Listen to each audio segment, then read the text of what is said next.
All right, how about the biggest steal? The biggest steal of the 2025 NFL draft, Rodney, who would you go with?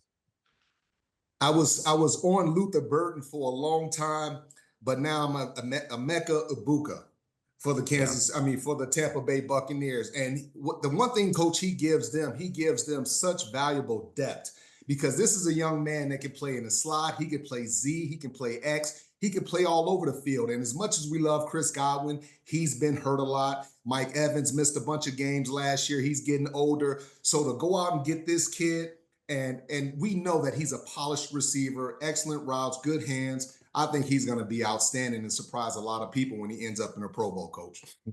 Well, that's really interesting. If you think the Bucs got the biggest steal there in the first round, then the Bucs, we got to call them Jesse James because I'm giving them the biggest steal in the 7th round, Tez Johnson. This man caught 169 passes and 20 touchdowns in 2 years. Super productive. Everybody got scared of the 4.51. They thought he was going to be a 4.4 guy. He didn't run as fast as they thought. Jack, it took me back to Chuck Noll on my first scouting trip I ever took. Coach Noll told me, go out there, Tony, don't take a stopwatch, don't take a tape measure, take your eyes and look and see what you see. Tell me what you see. And I see Tez Johnson as a super competitive, productive guy. And I think in the 7th round, he's going to be lights out. I think he's going to give them what Bucky Irving gave them, just a lift and a jolt. If Chris Godwin is not ready to go right off the bat, I could see Tez Johnson lining up in the slot and making plays for him. Coach, and I think that advice that your guy gave to you, as far as not bringing any stopwatches, anything like that, that's the art that's been lost in all of this. Yep. Because for me, when I evaluate, I like to go to the film. Go to the film. Thank you. How the guy plays. Is he stiff? Does he play high? Is he a knee bender? Is he explosive? Just give me the tape.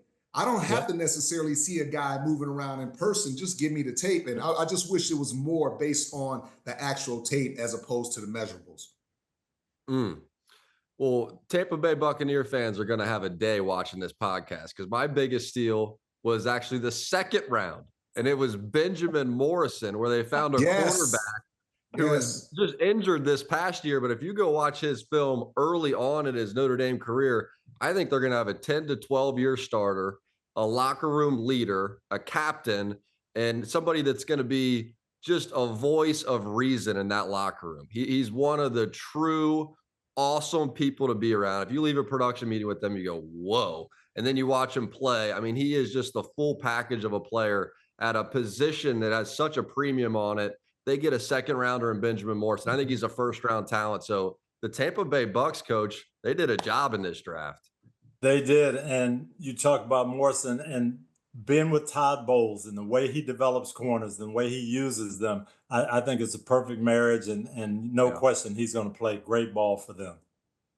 So there's hey, Jack, I was 1, 2, 3. Go ahead, Rob.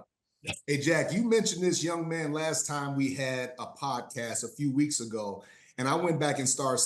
You're right. He is definitely a 1st-round talent. This kid is awesome. And, I wanted to pick him, but I just love the receiver because I didn't think Emeka got enough respect in his draft. But this kid is going to be he's going to be a really good player. Hi, I'm Mike Tirico, and thanks for watching. Make sure to hit subscribe for the latest news and highlights from NBC Sports.